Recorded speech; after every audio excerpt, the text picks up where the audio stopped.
Guys 90 days to cat 2024 क्या होनी चाहिए आपकी प्रिपरेशन स्ट्रैटेजी, वीकली शेड्यूल क्या होगा, आपका डेली शेड्यूल क्या होगा, कौन सी चीज़ों को आपको अभी से ज़्यादा प्रायोरिटी देना चालू करना है, उसके बारे में बात करेंगे। अगर आप देखो कि कुल मिला के हमारे पास 90 दिन बचे हैं एंड अगर मैं बात करूं वीकली लेवल पे तो हमारे पास राउंड अबाउट 12-13 वीक्स बचे हैं। 13 वीक्स हम बोल सकते हैं ओवरऑल। सो इस वीडियो में मैं बात करने वाला हूं कि आपकी पढ़ाई की जो एक स्ट्रैटेजी होगी वो क्या होगी। अगर आपने मान लो अभी चालू करा है या फिर अगर आप सोच रहे हो कि सर मेरे पास 90 डेज है, I want to give it a shot to CAT examination, can this help me? Definitely it can help you. Number 2, sir मेरा ऑलरेडी पढ़ाई हो रहा है, मैंने बहुत सारी चीजें कवर करी है but now I am little lost, मुझे नहीं पता कि अभी 90 डेज में मैं एक्स्ट्रा लेवल पे क्या कर सकता हूं। सो हम उसके बारे में भी बात करने वाले हैं। ये वीडियो एक एवरेज बच्चा एक टॉपर बच्चा दोनों के बारे में बात करने वाला हूं एंड मैं आपको स्टडी शेड्यूल दूंगा। मैं आपको बताऊंगा कि आपको वीक बाय वीक कौन से चैप्टर्स पे बहुत ज्यादा ध्यान देना है सो दैट आपका कैट एग्जाम में स्कोर इंप्रूव हो जाए एंड आपको आईएमसी कॉल आना फिर तो शॉर्ट है। So guys let's get into the video and let's discuss 13 weeks plan for CAT 2024। Number 1, quants में ऑलवेज आपको सिलेक्टिव रहना है। आप बोलोगे मैं अरिथ भी करूंगा, अलजेब्रा करूंगा, ज्योमेट्री भी करूंगा, सब करूंगा, that is not the key to success in CAT, to be very honest. अगर आप देखोगे ना सिर्फ अरिथमेटिक करके भी बच्चों ने 95 परसेंटाइल फोड़ा है एंड इनका ओवरऑल 99.50 आया है। मैं आपको ऐसे कितने सारे बच्चे दिखा सकता हूँ, इवन 99.80 परसेंटाइल जो आई एम बैंगलोर में बैठे हैं। मैं कुछ दिनों पहले आई एम बैंगलोर में था एज अ गेस्ट लेक्चरर, वहां पर कितने सारे बच्चों से मैं मिला जिनका क्वांट्स में 93, 94, 95, 96 आया है। नाउ नंबर 1, आपको अरिथमेटिक पे टारगेट करना है। अरिथमेटिक हर साल 40% आता ही आता है। अरिथमेटिक में अगर आप देखोगे percentages, ratio proportion, mixture and alligation, averages, profit and loss, SI CI, these are damn important topics. इसको तुमको करना ही करना है ऑनेस्टली। ना दो टॉपिक्स है जिससे बच्चे बहुत ज्यादा डरते हैं, time speed distance, time and work. ये बहुत ज्यादा जरूरी है, इंपॉर्टेंट है, हर साल इसके क्वेश्चंस बनते हैं बट आपको देखना है आपका कंफर्ट जोन कहां पे है, क्या आप टीएचडी अच्छे से कर पाओगे। जैसे एक प्रो टिप है आपके लिए, हर साल अगर आप देखोगे टाइम स्पीड डिस्टेंस का एक क्वेश्चन आता है जो एब्सोल्युटली फॉर्मूला ओरिएंटेड होता है, तो ऐसे वाले क्वेश्चंस आप कर सकते हो। नाउ अगर मैं ओवरऑल क्वांट्स के ऊपर बात करूं so I am going to give you a hack. By the way ये हैक अगर आप देखोगे ये मैंने भी कहा है और बहुत सारे 99% ने भी कहा है। अगर आपने मेरे चैनल पे मेघना की वीडियो देखी होगी, she is my student, she is currently in I M Bangalore, she scored 99.94 percentile in CAT 2023। उसने कहा है कि सर कुल मिला के अगर आप देखोगे उसका क्वांट्स खराब था। क्या बात कर रहे हो sir, somebody scoring 99.94 in CAT, उनका क्वांट खराब था? हाँ, she scored only 92 percentile in quants. Archak Basak scored again 92 percentile in quants. NIT Surathkal का बंदा है, ऐसे ऐसे में 2 साल काम कर चुका है और आज जो आई एम कैलकटा में बैठा है। Sir how is this possible? Calcutta में जो बंदा बैठा है उसका अब क्वांट्स टुका हुआ है। हाँ भाई 92 परसेंटाइल उसको आया, ओवरऑल कुछ 99.18 आया and he nailed it, right. So अगर मैं बात करूँ 20%, ये टॉपर्स की स्ट्रैटेजी है। 20% आपका जो पेपर होता है क्वांट्स का वो मोस्टली आपका रिपीट मोड पे चलता है। देखो रिपीट का मतलब ये नहीं होता कि क्वेश्चन एग्जैक्टली कॉपी पेस्ट होते हैं, ऐसा नहीं होता है। पर फॉर्मेट के बारे में अगर मैं बात करूं, जो क्वेश्चन का ढंग है, उसका जो ढांचा है ना, उसका जो प्रकार है, वो मोस्टली आप देखोगे कि सिमिलर चीजें आती है। कभी कभी ऐसा भी होगा कि आपने क्वेश्चन देखा अपनी स्क्रीन पे और आपने भाप लिया कि बॉस ये तो पहले कैट में आ चुका है, ये मैंने करा है। So you can probably give 1 week का time for your arithmetic, but sir मेरा अरिथमेटिक तो अच्छा खासा हो चुका है, then you can focus a lot on previous year questions. अब यहाँ पे ना एक गलती करते हैं बच्चे, अब ध्यान से सुन लेना। सर अगर मेरा अरिथमेटिक अच्छा हुआ है तो मैं क्या करूं? पहले मैं पीवाईक्यूज पहले करूं या मैं क्वालिटी क्वेश्चंस करूं या मैं एडवांस लेवल करूं या मैं चैलेंजर करूं? मेरा फोकस ऑलवेज एंड ऑलवेज होता है आपके पीवाईक्यूज पे, बिकॉज अंडरस्टैंड दिस, जब आपने पूरी की पूरी कंसेप्ट कर ली उसके बाद आपने पीवाईक्यूज देख लिए, आपको पता चलता है कि कैट एग्जाम में पिछले 7-8 साल में किस टाइप के क्वेश्चंस है जो आज नहीं आने हैं। Once you understand that type, right, you get more comfortable with CAT, you get more confident about CAT. उसके बाद तुम जाके क्वालिटी क्वेश्चन लगा सकते हो। सो आने वाली जो हमारी क्रैश कोर्स है उसमें पूरे पीवाईक्यूज हम करने वाले हैं 2017 से लेके 2023 तक विद शॉर्टकट्स। सर शॉर्टकट में भी होता है क्या? हाँ जी, I tell you, always remember 22 question में से आपके 5 से लेके 6 क्वेश्चन ऐसे होते हैं कैट में जो आप डेफिनेटली बेसिक कंसेप्ट पे खेल के उसको सॉल्व कर सकते हो। ये बच्चों को बाद में पता चलता है कैट पेपर के बाद। 2023 का पेपर भी बहुत डिफिकल्ट आया था, राइट? आया था कि नहीं आया था? आप जाके देख लो, आप बोलोगे कि सर आया था, बट उसमें भी मैं कहूंगा तुम्हारे 5 क्वेश्चन एब्सोल्युटली डुएबल थे। आज अगर आप लेके बैठोगे आप बोलोगे 5 क्वेश्चन कोई भी कर सकता था, ये 5 क्वेश्चन आपको कम से कम 92 परसेंटाइल देके जाता। 8 से लेके 9 या पकड़ लो 10 क्वेश्चन आपको 99 परसेंटाइल का ब्रैकेट क्रॉस करा के लेके जाता। ये 10 क्वेश्चन तो सिर्फ और सिर्फ अरिथमेटिक से ही आप कर सकते हो। सो द पॉइंट इज आपको बहुत ज्यादा सिलेक्टिव होना पड़ेगा यहाँ पे। So arithmetic is going to be the top of the priority. उसके बाद अगर मैं बात करूं अलजेब्रा, देखो, आपके पास अलजेब्रा है, आपके पास ज्योमेट्री है, आपके पास अरिथमेटिक है। ये हमारा ना काफ़ी ज़्यादा फेमस फंडा है आग स्ट्रैटेजी। ये जितने भी टॉपर्स है, जो बच्चे भी मेरे वीडियोस देखते हैं, ये सब आग स्ट्रैटेजी को फॉलो करते हैं।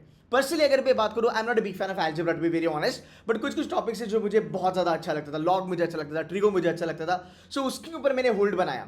Geometry I was pretty good at, so you can decide कि आपको ज्योमेट्री अच्छा करना है कि आपको अलजेब्रा अच्छा करना है। यहाँ से आपके 10 क्वेश्चन बनेंगे, यहाँ से आपके मान लो तकरीबन 6 से लेके 7 क्वेश्चन बनेंगे, यहाँ से आपके मान लो तकरीबन 4 से लेके 5 क्वेश्चन बनेंगे। सिर्फ और सिर्फ अगर आप अरिथमेटिक अलजेब्रा और ज्योमेट्री करते हो, टोटल कुल मिला के आप 85% क्वांट्स का पेपर आराम से कर सकते हो। That is the power of AAG। But यहाँ पे आपको बहुत ज़्यादा सिलेक्टिव होना है। So you have given 1 week towards arithmetic, you have given 1 week towards algebra, you have given 1 week towards geometry. ये एक एक वीक में आप इसको आराम से उड़ा सकते हो। आपका ड्रिल क्या होने वाला है? The moment you are understood, the moment you are done with your basics and the moment you are done with the CAT का पुराना पेपर्स, राइट, आप LOD 2 पे मूव कर सकते हो। LOD 2 का मतलब है आप कैट के पुराने साल के पेपर्स कर सकते हो। वो होने के बाद क्रैश कोर्स में अगर आप हो, आप क्वालिटी क्वेश्चंस कर सकते हो, आप LOD 3 वाले क्वेश्चंस कर सकते हो। सर ये LOD 3 वाले क्वेश्चंस हर एक बच्चे ने करना जरूरी है? Absolutely not. अगर आपका टारगेट 90-95% का है, आप कैट के पुराने पेपर्स करो, आप बेसिक क्वेश्चंस करो, एंड जो C2C का एडवांस लेवल है जो आपके डैशबोर्ड में दिया गया है, आप उतना भी करोगे तो भी आपके लिए वो फायदेमंद होगा। बट अगर आपको वीक बाय वीक चलना है तो आपको ये प्लान जरूरी है। Now at the end of every week, देखो यार, ये एक अच्छे स्टूडेंट की निशानी होती है। आज भी आपको ये तकलीफ होगी कि सर मैं जो भी पढ़ाई करता हूँ यार सर वो मैं भूल जाता हूँ, मेरे को समझ में नहीं आता मैं क्या करूँ। ऐसा लग रहा है कि मैं बस करे जा रहा हूँ, करे जा रहा हूँ, करे जा रहा हूँ, जो भी मेरा पीछा है जो वो सब छूट गया है, मतलब पिछले वाला जो भी मैंने पढ़ाई करा था। You have to give 1 day, it can be weekend, it can be Saturday, it can be Sunday, it can be any weekday, आपको रिविजन करना बहुत ज़्यादा ज़रूरी है। सो अगर आपने मान लो मंडे से लेके सैटरडे तक पूरा का पूरा अरिथमेटिक कर लिया, उसमें LOD 1 LOD 2 अगर आपने कर लिया, आपको संडे को बैठ के रिविजन करना बाकायदा बाइज्जत ज़रूरी है, बिकॉज रिविजन से आपका बहुत ज़्यादा अच्छा होल्ड बन सकता है। As at many move head, अगर मैं बात करूं अरिथमेटिक अलजेब्रा ज्योमेट्री, 13 वीक हमारे पास बने हैं। मैं 3 वीक अगर लगाता हूं, मेरा अरिथमेटिक अलजेब्रा ज्योमेट्री ये पूरा का पूरा कवर हो गया। आने वाले जो मेरे पास 10 वीक पड़े हैं, उसमें मैं अरिथमेटिक अलजेब्रा ज्योमेट्री के हाई लेवल क्वेश्चंस कर सकता हूं, मैं उसमें PYQ की रिवीजन कर सकता हूं, मैं उसमें मॉक के क्वेश्चंस ज़्यादा लगाने की कोशिश कर सकता हूं। सो वैसे देखा जाए तो तुम्हारे पास टाइम भर भर के है, ऐसा नहीं है कि आपके पास टाइम नहीं है। It is all about how do you channelize it. एक और मैं आपको प्रो टिप दूंगा, एंड ये बहुत जानना आपके लिए ज़रूरी है, and the pro tip is that please do not have any pre notion, do not have any pre misconception और कंसेप्शन वगैरह वगैरह वगैरह। अब बहुत सारे बच्चे कहेंगे सर लास्ट ईयर तो पेपर बहुत डिफिकल्ट था, उसमें अरिथमेटिक अलजेब्रा कॉम्बिनेशन आया था। ओके, इस टाइप के क्वेश्चन अगर तू कर सकता है तो तू बिंदास कर, बट अगर इस टाइप के क्वेश्चन तू नहीं कर सकता है तो तू उसको मत कर। जस्ट फॉर द फैक्ट वो कैट पेपर में लास्ट ईयर आया था, लास्ट ईयर का जो कैट का पेपर था ना, लास्ट ईयर क्या हुआ था, 22 क्वेश्चन आए थे। 22 क्वेश्चन में से आप देखो हर साल ना 6 क्वेश्चन ऐसे आते हैं जो कैट का पेपर को बहुत ज्यादा डिफिकल्ट बनाते हैं। लास्ट ईयर ये जो बने ये बनी तुम्हारे 8 क्वेश्चन, सो 2 क्वेश्चन आपके एडिशनली डिफिकल्ट आए थे, इसकी वजह से बहुत ज्यादा बवाल बना था। बट यार फिर भी 5 6 7 8 क्वेश्चन एब्सोल्युटली डुएबल थे, and I am not kidding. बस आपको स्ट्रैटेजी पे खेलना है। ये चीज़ें जो है जैसे क्वेश्चन सिलेक्शन हो गया, किस टाइप के क्वेश्चन को छोड़ना है, अरिथमेटिक के इंपॉर्टेंट क्वेश्चंस कौन से हैं जो कैट में आते हैं, ज्योमेट्री के कौन से क्वेश्चंस हैं जो कैट में पेटेंट आते हैं, सो अलजेब्रा, सो मॉडर्न मैथ, सो नंबर्स, राइट, ये सब चीज़ें जो है आने वाले क्रैश कोर्स में हम करने वाले हैं। अगर आप इंटरेस्टेड हो तो आप कर सकते हो, rather than doing all this by yourself. अगर आपने क्रैश कोर्स लगा लिया, आपको पूरी की पूरी चीज़ें वहाँ पे मिलने वाली है। सो अगर मैं बात करूँ लास्ट ईयर का, 8 क्वेश्चन आपके डिफिकल्ट बन गए थे, बट यार अगर आप देखो तुम्हारा 10 क्वेश्चन पे वैसे भी 99 क्रॉस हो चुका था लास्ट ईयर के लिए। तो ये मत बोलना कि सर IIM कैलकाटा पेपर बनाएगा तो पेपर मेरा डिफिकल्ट आएगा वगैरह वगैरह वगैरह। चलो मैं आपको और थोड़ा सा रियलिटी चेक दे देता हूँ। आप जाओ और 2017 का पेपर देखो, आप बोलोगे सर 2017 का जो क्वांट्स था वो बहुत ज़्यादा डिफिकल्ट नहीं था, बहुत ईजी था। Rather I tell you, CAT की पूरी हिस्ट्री में 2017 का जो क्वांट्स था वो सबसे ज़्यादा इजी था। इतना इजी क्वांट्स कभी नहीं आया, राइट। अगर आप देखो 2018 के बारे में अगर मैं बात करूं, यहाँ पे अगर मान लो 10 क्वेश्चन पे 90% बने, यहाँ पे 6 क्वेश्चन पे 90% बने, कितने का डीप आया? 4 क्वेश्चन का डीप आया, बिकॉज पेपर डिफिकल्ट लगा एंड लोगों को पता था कि कैलकाटा पेपर डिफिकल्ट बनाएगा। बट पेपर डिफिकल्ट बना, उससे नुकसान क्या हुआ? क्या नहीं, उल्टा पेपर डिफिकल्ट बनने की वजह से नंबर ऑफ क्वेश्चन जो अटेम्प्ट करने पड़े वो कम हो गया। 2017 में 10 क्वेश्चन करने पड़े, 2018 में 6 क्वेश्चन करने पड़े। अब बात करते हैं 2019 की। ये थोड़ा आपके लिए आई ओपनर होगा। 2019 का पेपर बनाया IIM कोझिकोड ने, इन्होंने verbal ability reading comprehension difficult कर दिया। सो भाई अगर कोई कॉलेज वर्बल डिफिकल्ट करने के लिए अगर जाना माना जाता है तो उसने क्वांट भी डिफिकल्ट करना चाहिए, एटलीस्ट क्वांट डिफिकल्ट नहीं करना चाहिए, रादर उसने एटलीस्ट सेम लेवल पे क्वांट रखना चाहिए, है ना, बिकॉज वर्बल डिफिकल्ट करेगा क्वांट तो डिफिकल्ट नहीं करेगा। बट फिर भी अगर आप देखोगे 2018 से लेकर 2019 तक का जो पेपर का फासला था वो 1 या 2 क्वेश्चन से ही घटा, मतलब 90 परसेंटाइल लाने के लिए 2019 में 1 क्वेश्चन आपको ज़्यादा करना पड़ा। सो भाई मेरे ऐसा नहीं है कि अगर कैलकाटा पेपर बनाते तो बहुत डिफिकल्ट आएगा, अगर कोझिकोड बनाते तो क्वांट एकदम ईजी आएगा। अगर आप ये प्री कंसेप्शन, ये प्री नोशन लेके चलोगे तो वो आपकी प्रेपरेशन में आएगा। अगर वो आपकी प्रेपरेशन में आया तो आपको डर लगेगा, एंड दिस बिकॉज ऑफ इसकी वजह से अब शायद से अपने प्रेपरेशन से दूर हो जाओगे, ये बोल के कि यार इस बार तो क्वांट्स डिफिकल्ट आएगा और मेरा क्वांट्स नहीं होगा। पेपर कोई भी बनाए 5-6 क्वेश्चन ऑलवेज इजी होते हैं जो आपको 90-92 परसेंटाइल आराम से दे जा सकते हैं। There is no doubt about it. Now let's go ahead and understand बाकी के वीक्स में हमें क्या करना है। यार सबसे डिफिकल्ट सेक्शन जो कैट का माना जाता है, but I tell you something, ये जो टॉपिक्स है इसको ब्लॉक कर देना, इसके बाहर आपको ज्यादा चीजें करनी नहीं है। देखो डीएलआर के बारे में अगर मैं बात करूं 13 से 14 टॉपिक्स एक्चुअल में इसके आते हैं। अगर मैं सिलेबस के बारे में बात करूं, बट यार इतना तो टॉपर भी नहीं करता, इतना 99.99 परसेंटाइल भी नहीं करता। ये इंपॉर्टेंट टॉपिक्स है ना। I will give an example. Gaurav sir scored 99.99 overall CAT में एंड 99.99 इन डीएलआर ऑल्सो। यार उसने 1000 सेट लगाए थे डीएलआर के, बट इसका मतलब ये क्या उन्होंने 1000 अलग अलग सेट लगाए थे डीएलआर के? नहीं। तो उसने क्या करा था, उसकी एक प्रो टिप है, उसने जो टॉपिक्स उसको अच्छे से आते हैं उसको बहुत अच्छे से करा एंड उसके ऊपर उसने बिल्ड ऑन किया। तो जो तुम्हें चीजें अच्छे से आती है उसके मैक्सिमम सेट लगाना आपको जरूरी है। द मोस्ट इंपॉर्टेंट थ्योरी और the topics for DLR is going to be set theory number 1, then comes arrangement. ये 2 चीजें आप आराम से कर सकते हो। मुझे पता है यार गेम्स एंड टूर्नामेंट्स में बहुत सारे बच्चे थोड़े से प्रॉब्लमेटिक होता है, बिकॉज गेम्स एंड टूर्नामेंट हर एक को नहीं आता। मोस्टली मैंने देखा नॉन इंजीनियर जो है वो थोड़े स्ट्रगल करते हैं गेम्स एंड टूर्नामेंट्स को लेके। सो आपको करना है क्या है, आपके पास 90 दिन बचे हैं, राइट। अब गेम्स एंड टूर्नामेंट्स या फिर अगर सिलेक्शन के बारे में मैं बात करूं, the best thing about DLR, इसका पोर्शन बहुत कम है, इसका सिलेबस बहुत कम है। अब आप यहाँ पे आर्ग्यू करोगे कि लेकिन सर देखो कैट 23 में तो ऐसे कोई टॉपिक वाइज क्वेश्चन नहीं थे, आए थे एक सेट हर के स्लॉट में टॉपिक बेस्ड आया था। कभी वो तुम्हारा अरेंजमेंट का था, कभी वो तुम्हारा गेम्स एंड टूर्नामेंट का था। तो यार आते आते अगर आप कहोगे कि सेट रैंडम तरीके से आते हैं तो रैंडम सेट सॉल्व करने के लिए भी हमें कंसेप्चुअल अंडरस्टैंडिंग होना जरूरी है। बिकॉज कभी कभी रैंडम सेट में डिस्ट्रीब्यूशन लगता है, सिलेक्शन लगता है, शेड्यूलिंग लगता है, अरेंजमेंट के फंडे लगते हैं, मीन मोड मीडियम के भी फंडे लगते हैं। ये हमने लास्ट ईयर क्लास में करवाया था। लास्ट ईयर 2023 की बैच के लिए तकरीबन क्लोज टू 600 सेट्स हमने कराए थे, उसके बाहर कुछ भी नहीं आया था कैट में। इवन मीन मोड मीडियम का सेट हमने करवाया था जो आपको दिखा था कैट के स्लॉट्स में। इस साल भी हमारा टारगेट वही है कि हम वो करने वाले हैं।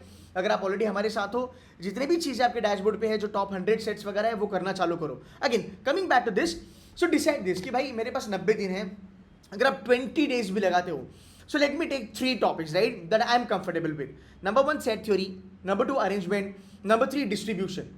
यू कैन गिव मैक्सिमम 20 और days for every single topic. ये 20 दिन बहुत ज़्यादा हो गया, आप इसको 12-13 दिन में भी उड़ा सकते हो। स्टेप नंबर 1 कि मैं बेसिक अंडरस्टैंडिंग करूंगा, इसमें थ्योरी क्या है, इसमें फंडा क्या है, इसमें फॉर्मूला क्या है। एक बार वो बेसिक हो गया, उसके बाद मैं पीवाईक्यूज करूंगा, एंड बेसिक प्लस पीवाईक्यूज होने के बाद फिर मैं एलओडी 3 एलओडी 2 पे काम करना चालू करूंगा, जो मेरे रैंडम सेट्स है, जहाँ पे मेरी एनालिटिकल स्किल्स की टेस्टिंग होती है। बहुत सारे बच्चे मुझे ये कहते हैं कि सर मैं पीवाईक्यू से चालू करता हूँ। मैं ऑलवेज कहता हूँ पीवाईक्यू से चालू मत करना, बिकॉज पीवाईक्यूज में अगर आप देखो कि हर साल आपके 4 सेट आते हैं, कभी कभी 5 सेट भी आपको मिलेंगे, हर एक सेट आपका इजी लेवल पे नहीं आएगा। सो अगर आपने गेम्स एंड टूर्ना या फिर अरेंजमेंट या सेट थ्योरी अगर आपने अच्छे लेवल पे उसकी बेसिक कवर नहीं करी है, डैशबोर्ड की वीडियोज अगर आपने नहीं करे हैं, हैंडआउट्स अगर आपने वो नहीं करी है, तो आपको कैट के सेट भी एक्चुअली डिफिकल्ट लगेंगे एंड फिर आप डिमोटिवेट हो जाओगे। सो ऑलवेज रिमेंबर, अगर आप हर एक टॉपिक पे 15-15 भी दिन देते हो, अगले 60 दिन में 2 महीने में आप 4 टॉपिक आराम से कर सकते हो। फिर भी तुम्हारे पास 30 दिन बचते हैं जहां पे आप इसकी रिवीजन कर सकते हो और इसके क्वालिटी सेट्स आप लगा सकते हो। ऑलवेज रिमेंबर, डीएलआर के लिए मैं एक कहूंगा, आपको डी डे आपका ध्यान में रखना है। देखो यार, कोई भी 4 में से 4 सेट नहीं कर पाता, टॉपर भी 4 on 4 नहीं कर पाता है। You getting my point? Maximum topper कितना कर पाता है? 2 से लेके 2.5 सेट्स, ठीक है। एक एवरेज बच्चा अगर एक सेट भी कर लेता है तो भी 90 परसेंटाइल के ऊपर वो चले जाता है। और ये हर साल का ट्रैक रिकॉर्ड है कि अरेंजमेंट हो, सेट थ्योरी हो, डिस्ट्रीब्यूशन हो, हर साल हर स्लॉट में एक सेट तो पक्का आता है। बस वो एक सेट को आपके लेके चलना है। आप टारगेट डिसाइड करो, आपका टारगेट क्या है। अगर आप 1 सेट करना चाहते हो, आप आराम से एक सेट फाइंड आउट कर सकते हो, 100% accuracy. So you decide the topic and then you build on that topic itself. So अगर आप देखोगे, आप एक वीक में एक टॉपिक उड़ा सकते हो, आप 2 वीक में एक टॉपिक उड़ा सकते हो, एंड आने वाली वीक्स में आप उसका PYQs करो, आप उसकी LOD 2 करो। क्रैश कोर्स में हम LOD 3 तक जाने वाले हैं। क्रैश कोर्स में हम जितने भी DLR के सेट्स करवाने वाले हैं वो कैट के बाहर तो नहीं, रादर मैं ये कहूंगा कैट उसके बाहर नहीं आएगा। That is my promise. So this is the way you go head with DLR। अब ये मत बोलो कि मैं 200 मॉक्स लगाऊंगा, मैं 100 मॉक्स लगाऊंगा और हर एक मॉक का मैं DLR एनालाइज करते रहूंगा। इट्स अ गुड थिंग अगर आप वो कर सकते हो तो सितंबर महीने में और अक्टूबर मिड तक आप अगर देखोगे, आपके पास 4 और 2 6 वीक आपके पास बचे हैं। 6 वीक में आप कोई भी 3-4 टॉपिक उठा के उसको अच्छी तरीके से कर सकते हो। मिड अक्टूबर से लेके mid November still you have 6 weeks with you. आने वाले वो 6 वीक में आप LOD 2, LOD 3 या अलग अलग टाइप के टॉपिक्स कर सकते हो, जिसकी बदौलत आपका एक सेट या आपका 1.5 सेट आराम से कैट एग्जाम में निकलेगा। गाइस इतना बस इमेजिन करो, इतना सोचो कि यार आपके पास 90 दिन बचे, आपके पास 3 महीने बचे हैं। क्या 3 महीने में 3 टॉपिक नहीं हो सकते? क्या 3 महीने में 3 टॉपिक करने के बाद क्या एक सेट में नहीं कर सकता? अगर 3 टॉपिक के मैं बेयर मिनिमम 50 सेट लगाऊं, गेम्स एंड टॉर्ना 50, अरेंजमेंट 50 और सेट थ्योरी अगर 50 सेट में कराऊं, तो क्या ये नहीं हो सकता? सेट थ्योरी, शैंकी सर आपको सेट थ्योरी पढ़ाने वाले हैं। ये सेट थ्योरी बंदा खुद 20 घंटे पढ़ाता है and he will show you कि आप एक्चुअल सेट थ्योरी के क्वेश्चंस आप 2.5 से लेकर 3 मिनट में कैसे कर सकते हो, राइट। अरेंजमेंट्स के भी 50 से ज़्यादा सेट्स अपने हो चुके हैं, आने वाले दिनों में और हो सकते हैं। सो काफ़ी फोकस्ड एंड सिलेक्टिव वे में आपको पढ़ाई करनी जरूरी है। 50 सेट्स अगर आप करोगे, क्या भाई 150 सेट अगर तूने करे और मॉक से अगर तूने 50 सेट उठाए, 200 सेट करने के बाद क्या तू एक सेट नहीं कर पाएगा मेरे भाई? This is what you need to understand. So जहाँ तक DLR का सवाल है, पढ़ाई क्वांटिटी में नहीं होती है, पढ़ाई क्वालिटी में होती है। आप इसको ब्लॉक करो, इसके ऊपर आप काम करना चालू करो, you will be able to crack 1 set for sure. For topper strategy remains the same guys for 99th percentile. It's just that mid October and November पूरा महीना try to give maximum mocks and try to solve maximum DLR के sets from those mocks. If you do that, you will be sorted. Let's move ahead and do the verbal ability and reading comprehension. तुम्हारा सबसे पहला target होगा verbal ability का, ठीक है। बच्चे कहते हैं वर्बल एबिलिटी में एक्यूरेसी नहीं आती है। आओ तुम हमारा क्रैश कोर्स ज्वाइन करो, मैं आपको दिखाता हूँ कि 100% एक्यूरेसी आपकी कैसे आएगी। यहाँ पे question selection, question rejection, right, कैसे डिफिकल्टी लेवल को गॉज करा जाता है। पैराजंबल 2 आते हैं, पैरा समरी कभी कभी 2, कभी कभी पैराजंबल 3 आते हैं। कैसे आपको इसको अटेम्प्ट करना है, आप ये कैसे जानोगे कि पैराजंबल डिफिकल्ट है, ये टाइम कंज्यूमिंग है, ये 5 मिनट से ज़्यादा समय लेगा, इसको मैं एंड में रखूंगा या फिर इस पर मेरे को तुक्का मारना है। How do you understand all this things? I will be covering this things in the crash course bye the वे। अगर आपने अभी चालू करा है, मेक श्योर करना parajumble, para summary, odd one out, para completion, dashboard में जाओ, रूल्स देखो, PYQs पूरे सॉल्व करके रखे हैं मैंने आपके लिए। Go back and focus more on PYQ। इसके जो पैटर्न है ना, हर साल सिमिलर आते हैं, पेटेंट पैटर्न्स है। अभी आने वाले वर्कशॉप में कराऊंगा, देखो क्रैश कोर्स में बताऊंगा, सिमिलर चीज़ें आती है, कॉपी पेस्ट आता है। इसमें आपकी एक्यूरेसी 100% आने के चांसेस बहुत ज़्यादा है।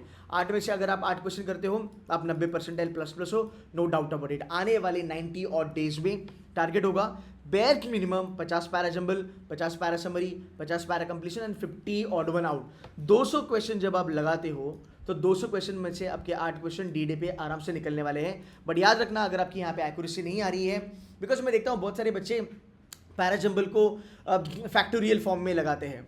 ऑड वन आउट करने के लिए बच्चे उस ऑड वन आउट को पहले पैराजंबल करते हैं, फिर पैराजंबल के बाद उसको ऑड वन आउट करके सॉल्व करते हैं। ये तरीका गलत है, बिकॉज यार इमेजिन 4 सेंटेंस का पैराजंबल आता है, वो करते करते जान चली जाती है, राइट। अब ऑड वन आउट आता है 5 सेंटेंस का, अब उस 5 सेंटेंस का तो पैराजंबल बना रहा है और उसको तो बाद में सॉल्व कर रहा है। मतलब तो कितना ज़्यादा डिफिकल्ट कर रहा है इन चीज़ों को।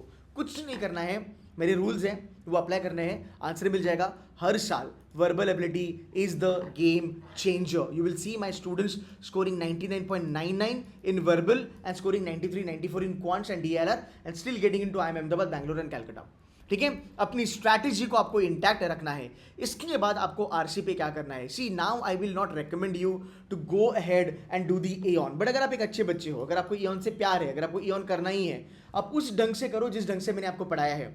एक मैंने सेशन करा है चाइना का, जहाँ पे मैंने आपको दिखाया है कि जब भी पेपर सेटर एऑन एसेस हो या फिर कोई भी हो, एऑन हो, गार्डियन हो, स्मिथसोनियन हो, जब वहाँ से RC उठाए जाते हैं, क्या चीज़ें देख के उठाए जाते हैं? ये मैंने आपको सिखाया है। जब आरसी उठाया जाता है तब उसमें से कैसे क्वेश्चंस बनाए जाते हैं ये भी मैंने आपको सिखाया है। सो प्लीज जाओ वो वीडियो देखो, उसके बाद आप ए ऑन कर सकते हो। Your first target should be कि मैं हर दिन मिनिमम कैट के पुराने साल के जो क्वेश्चंस है, जो आरसीज है वो करूंगा। हम 2 लेवल पे आरसी को डिजाइन करते हैं, आरसी एप्लीकेशन 1, आरसी एप्लीकेशन 2। ये दोनों मैं और मनोज सर मिलके करेंगे। कुछ आरसीज हमारे ऐसे होते हैं जो स्ट्रैटेजी ओरिएंटेड होते हैं, जहां पे आपको हाई फंडा चीजें, फिलोसॉफी, माइथोलॉजी, साइकोलॉजी की जरूरत नहीं है। कोई भी बच्चा वो आरसी कर सकता है। उसकी स्ट्रैटेजी, उसके रूल्स, उसके तौर तरीके आपको पता चलेंगे क्रैश कोर्स में। सो यहाँ पे वो चीजें क्लियर हो जाएगी। आरसी एप्लीकेशन 2 थोड़ा हाई लेवल, थोड़ा साइकोलॉजी, माइथोलॉजी, अगेन कैलकुलेशन के बारे में अगर मैं बात करूं, अगर आप देखोगे 4 आरसी आएंगे आपके, एक एब्सोल्युटली डुएबल, ये एक प्रॉमिस है मेरा कि हम ये आपके करवा देंगे। If you are good at reading little bit more, you will be able to knock off RC number 2 and RC number 3. If you do this, right, imagine करो आपका स्कोर कहाँ पे चलेगा। 8 क्वेश्चन वर्बल एबिलिटी के आपको करने हैं, ये 4 और ये 4, 8 हो गए। If you just do only 2 more RCs out of 4, 2 RC अगर आपने कर लिए, आपका स्कोर बनेगा 16 क्वेश्चन। 16 क्वेश्चन में अगर आपकी एक्यूरेसी लेट्स से अगर 80% भी है, you are still 98 percentile plus plus. Because last year 12 question पे 98.50 आया था। अब 12 क्वेश्चन आप देखो, अब वर्बल एबिलिटी के 8 क्वेश्चन करो, एक आरसी करो, 12 बन गए। वर्बल एबिलिटी के 6 करो, आप 2 आरसी करो, which is again round about 8, आपके 14 क्वेश्चन यहाँ पे बन गए। 90% की एक्यूरेसी पे आपने फिर भी 99% या फिर आपने टच कर दिया। This is what you need to understand.